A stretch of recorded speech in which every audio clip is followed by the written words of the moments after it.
Hey everyone, this is Helena Hart, and today I'm so excited to be talking with Valerie Greene again today. Valerie is an amazing love and relationship coach who helps women and couples attract, reignite, and sustain lasting love and intimacy in their relationship. And today we're talking about something really interesting. We've been getting so many questions from women here in my community about what changes when you go from single and dating into a committed relationship. A lot of women here on my channel have been using the tools in some of our videos and now have attracted a great guy and are wondering what happens now that they're in that kind of later stage of commitment. So that's exactly what we're going to be talking about today. We're going to be sharing two shifts that need to happen when you go from single to in a relationship. And this should be helpful really no matter where you're at in your love life. Even if you've been with a man for years, or if you're still single and dating, it's important to keep these two things in mind when you're out there looking for the right partner for you. So Valerie, I'm so excited. What is the first thing you have to say on this topic? Thanks so much, Helena. I always love talking to you about these topics because it's just so much fun. And this is what's fun for me anyway. So the first shift that I see, and when I coach women, that is a big light bulb that goes off for them, is that when you're single, it's about you and him, right? And you're supposed to be independent, and that's healthy, right? You don't, I think like what causes a lot of relationships to not even get started is when people are too needy or dependent in the beginning. And, that is what pushes him away. You've heard a lot about that probably. But then when you're in a committed relationship, you're supposed to be what's called interdependent. And so both of the shifts have to do with that. The first is that when you're dating, there's you and him. And when you're in a committed relationship, what gets created is this third entity of the relationship. So it's not just you and him, there's a we.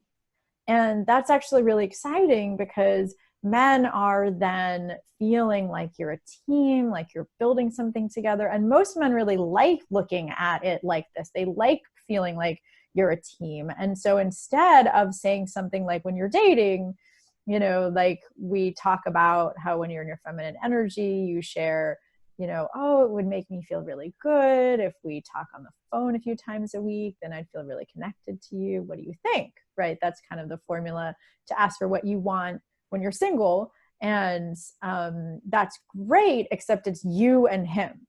Right? And that's not as inspiring when you're in a committed relationship as saying, hey, I want our culture, I want our relationship to feel connected. I want our relationship to feel close and connected. Is that something you want too? And, of course, he's going to say yes if he's in a committed relationship with you. If not, then that's another issue that we can talk about. But you're saying, here's how I want our relationship to look and feel. Is that what you want too? And then you get into an agreement on how you both want it to look and feel. And then you can say, great, let's brainstorm ideas together for how to make that happen. I want to feel really connected. And my way for doing that is that we would, let's say, create a date night once a week. And that would be really fun because then we would get to hire a babysitter or, just like not be just in the same room on our laptops together. It would really make it special. Then I'd feel really turn on and connected and passionate. What's your idea? Do you like that? And if not, what's your idea? And then you brainstorm ideas together for how to make it feel close and connected. So men really like this because they like to feel like you're not just focused on you. I think in the dating phases, they want to feel like you're focused on you and him, right? Because they don't want to be rushed into a commitment, like we talked about. But then once you're in a commitment, they want you to think of it as such. And they want you to think about, this is how I want our relationship to look and feel, and so you have to think of the relationship as like a third entity, if that makes sense. Like you have desires, he has desires, and the relationship itself has its own desires. It has its own trajectory. And I like to say that sexual energy is like creative energy. And so if you're having sex and you're being passionate, more passion gets created if you're creating something together.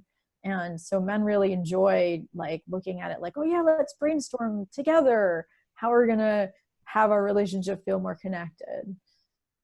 I think that's great. I love everything you said there. I've never really heard anyone put it that way before. And I like that you kind of get the enrollment from the man. Like this would actually inspire him to want to work as a team.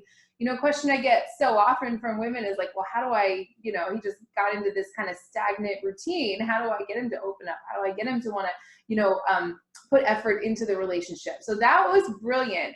Anything else you have to say on exactly how to do that? Or do you want to move into the second shift?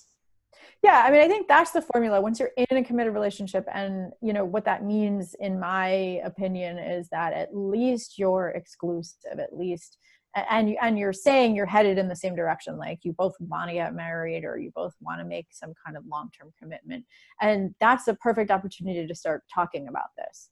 And the formula is like, oh, that's so wonderful. I feel so happy, you know, that we're creating our lives together, and here's how I want our lives to look and feel, and how do you want our lives to look and feel, you know? So instead of the formula being like, this is what I want, this is how I would feel, this is what provide for me, what do you think? It's more like, this is how I want our relationship to look and feel, and is that what you want too? You know, because you're really getting what you both want, and you're getting the you know, conglomeration, so to speak, of what you both want. And then he's bought in, and then you can brainstorm. You're like, let's brainstorm. How do we, like, here's my ideas for what I want. What are your ideas for what you want? And then you can even write them all down, and then you can choose the ones that you both want. And that's something that you're working on together.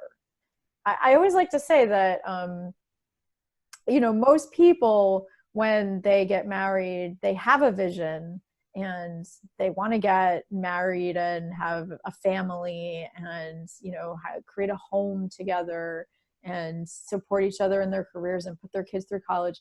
And that's what they're creating, and sexual energy is creative, but that's all they create. They don't necessarily create how they want the relationship to look and feel, and they don't necessarily create something after that. And so what I see from a lot of couples is then, after the kids are in college, since they haven't been creating the whole culture of the relationship, then everything falls apart, because if you don't consciously grow together, then you grow apart.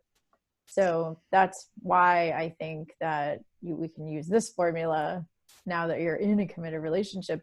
From the beginning of the commitment, just create how you want it to look and feel, and brainstorm ideas that you're both bought into for how to make it happen. And then you can keep growing together instead of growing apart. I think that's beautiful. I love everything you said. And for those women watching who are wanting to get that kind of commitment from their man, we recorded a video together, Valerie and I, on how to inspire a man to want to commit. And it's actually one of my favorite videos that we've done. It was so long ago that, and I know you've written a book on the commitment roadmap, right? The path to getting that commitment. So for anyone in that situation, definitely check out that video. I'll include all the videos that we've done together in the description right below this one, so you guys can go check that out. So let's move on to the second shift that happens, or that needs to happen, when you go from just dating to in a committed relationship. Yeah, so that is really around this concept of interdependence. And so I want to really explain all of what that is. So there's basically 3 developmental stages that we go through as humans in this. When we're kids, we're dependent on our parents for survival and for getting our emotional needs met and all of that. And then we move into independence. And I think that's what our culture values. At least Western culture, we're all supposed to be independent and take care of ourselves and not really need anyone. And unfortunately, in romantic relationships, if you have that attitude, then you do grow apart, because independence is just a stage towards interdependence. And what that means is, you recognize that we do all have emotional needs that come up when you're in a committed relationship with somebody.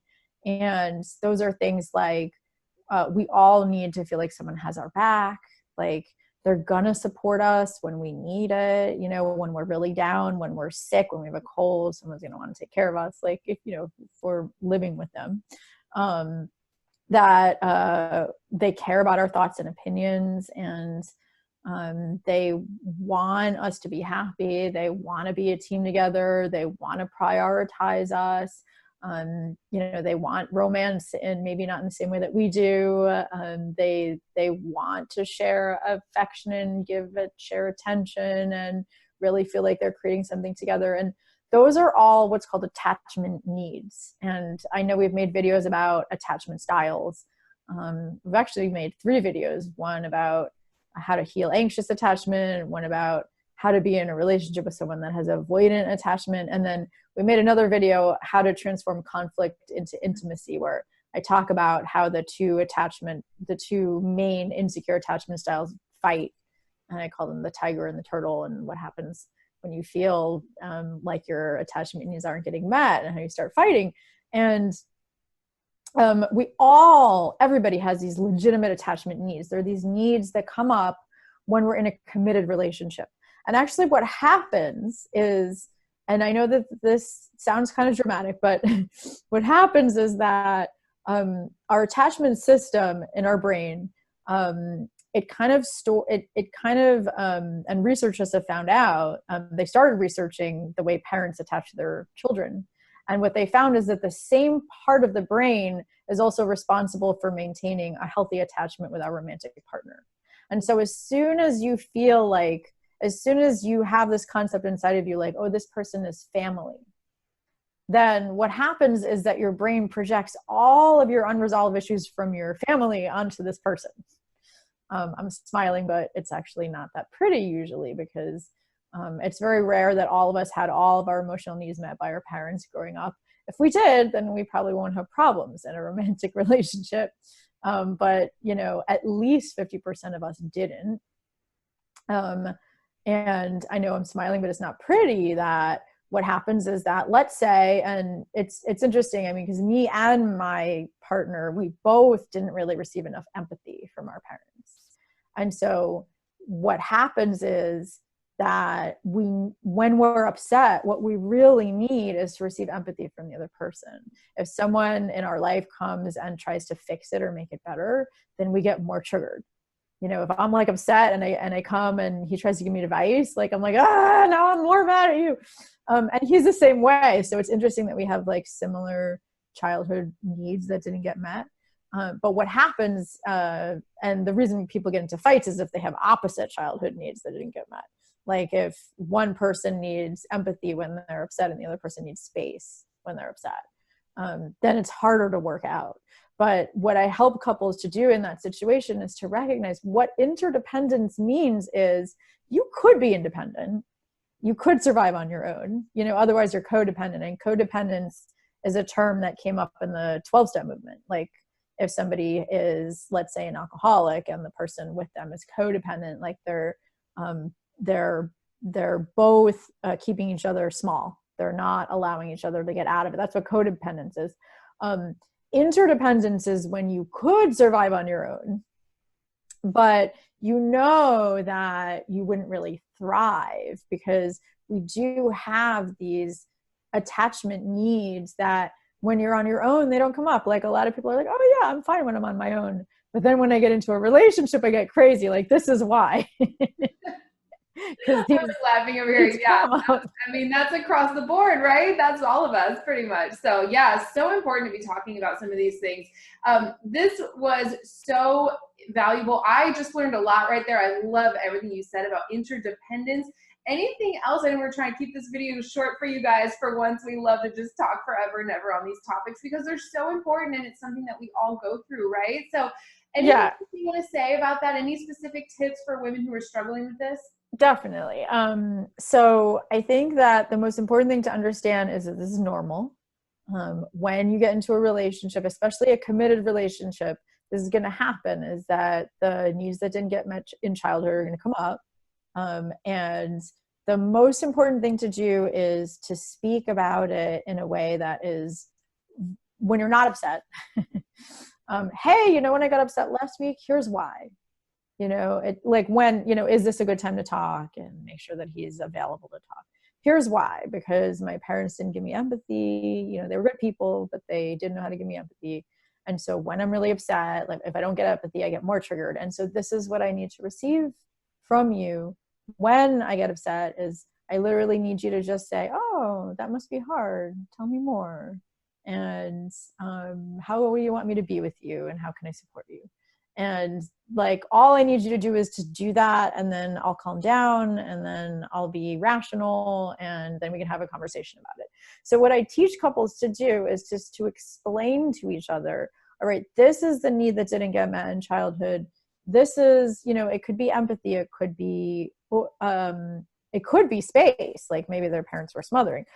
So it's like the most challenging situation is when partners have opposite needs when they get upset.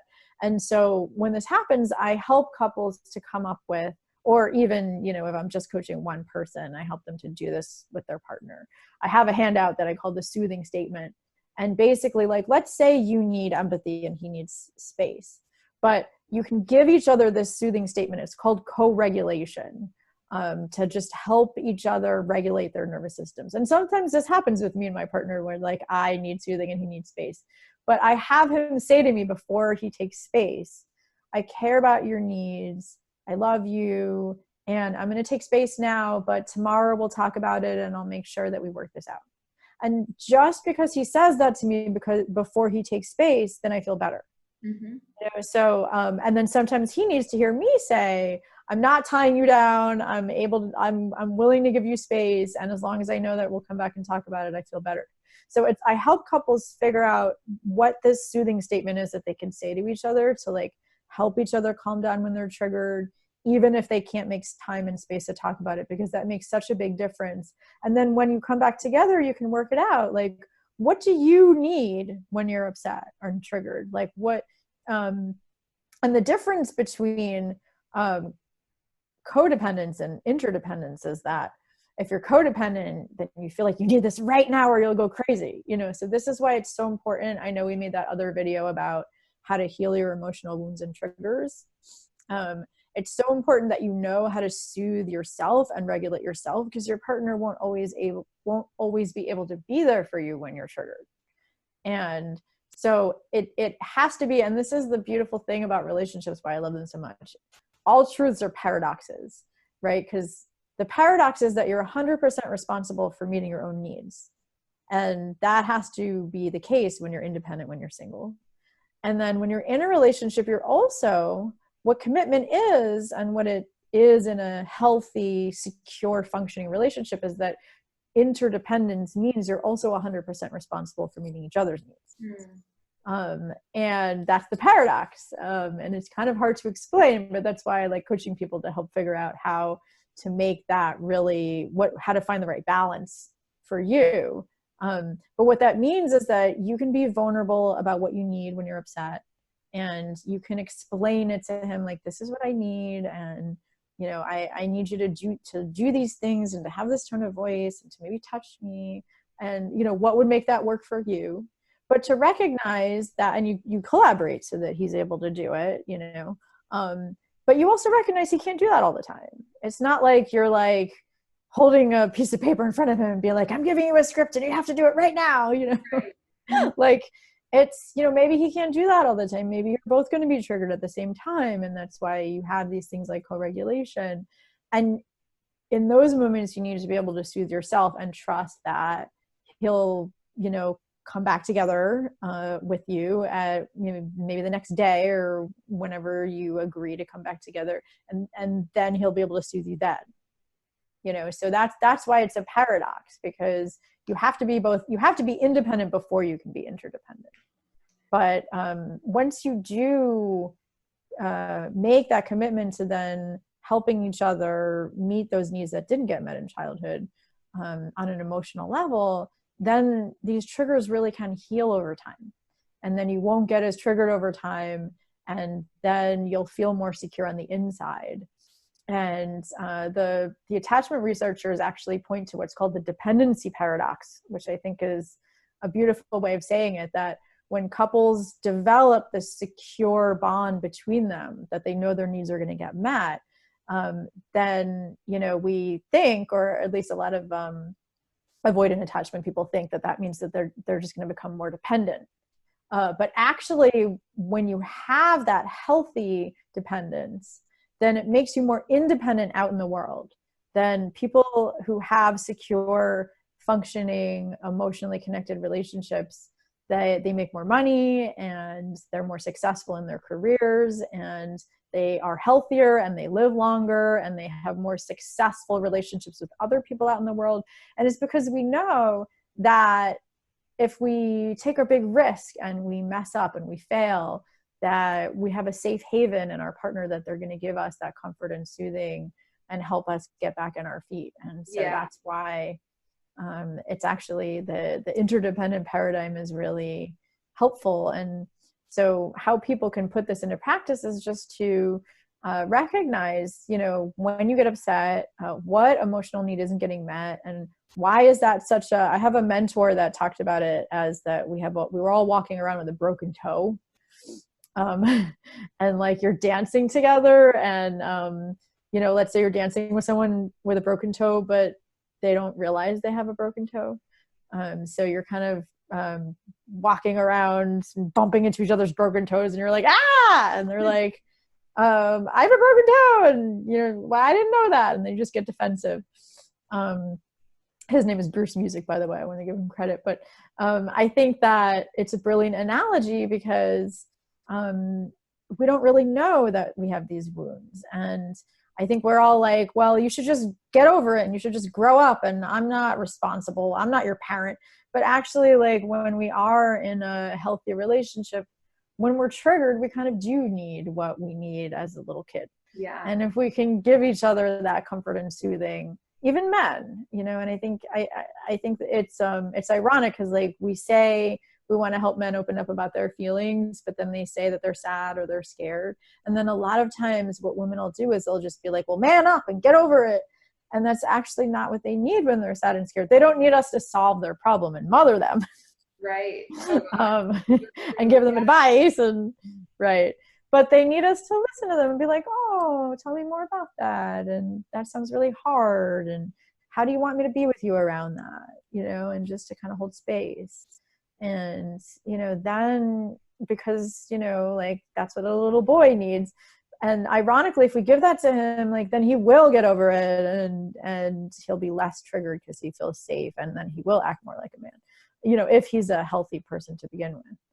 It's so true. I love everything you said there. And you were just reading my mind. I was going to jump in and say that, you know, even if a man as the masculine energy partner obviously value freedom, whereas typically the feminine energy partner values connection and wants to seek that. And often the more we want to seek connection in some of these ways that don't work really, it makes him want to back up and create more distance between the two of you. But I love what you said, how in a securely, you know, attached relationship, you can go out in the world and take more risks, and actually like men can be more free through their commitments. And it's just about like holding that space and fostering that connection. So I love everything you said. I can't wait to go back and like watch this over and over. That part where you were explaining that, because that was so brilliant and powerful. And yeah, love it all. Do you want to recap these 2 shifts that need to happen? And then any free gifts you have to share. I will include links to everything in the description as well. Definitely. I know I mentioned a lot of our other videos. But yeah, so the first shift is just that shift from me and him to we. I mean, I think the 2 shifts are related, but the basic formula for that is if you want something different in the relationship, instead of just talking about what you want and how that makes you feel and asking what he thinks, I think if when you're in a committed relationship that you can say, hey, here's how I want our relationship to feel. And is that what you want too? And if so, let's brainstorm together. So I think that can be really powerful, especially with a man who is being resistant, because then he can see that you're on his team, if that makes sense. Like you want to be a team. So that's the first shift. And the second shift is that that paradigm of interdependence and feeling like you have each other's back and you want to figure out what your, not just yours, but your partner's emotional wounds are, and provide those needs that didn't get met in childhood or that haven't gotten met in adulthood emotionally, like to have each other's back, to support each other in the way that you need support when you get triggered and upset, which is probably different for him than it is for you. So to be really curious about how he wants you to be with him when he's upset, and maybe he just wants you to give him space, but like that's really honoring for him, and if he feels really accepted about that, then he'll be willing to give you what you need, which might be totally different. Like you might need him to listen and give you comfort and soothing. And that is something that you can ask for when you're not upset. You can ask for it when you're upset too, but I think if he's not able to give it to you when you're upset, it's because he might feel like a deer in headlights. Then it's important to then tell him that when you're not upset, like, hey, remember I was really upset last week and I know you probably didn't know what to do, like validate him. And let me, is it okay if I explain to you what I need in those moments? Because then you can help me to feel better, and you can teach him how to give you comfort and soothing. And generally speaking, if he sees that it works, then he'll do more of it. So good. I think that is fantastic. And so thank you so much for sharing this. I know you have a couple free gifts that I will include in the description. And also if anyone feels called to apply for a free 90-minute breakthrough session with Valerie, are you still doing those right now? Yes, I do have limited availability. Of course, it depends on my schedule, but I do offer for people that are really looking for ongoing coaching and they want to make these deep shifts in their relationships so that they feel loved and cherished and adored for the rest of their life. Then I do offer a free 90-minute session so that I can hear your story and really help to create a plan for you to have the kind of relationship that you want. And I do currently have a short wait list for that, but it just depends on when you're watching this video. You're welcome to apply for that. And I know you'll put the link below this video. And yeah, I think probably I have 3 free gifts. Probably the one that is most relevant to this video is the training video that I have for couples on the 3 steps to stop fighting and start connecting, because it is all about it being a detective about these emotional needs, and I have a list of those needs in that training. So that's the way that you can put this into action right away.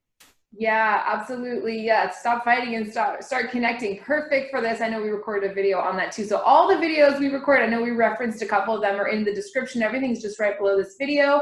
Thank you so much again, Valerie, and I will talk to you soon. Yay.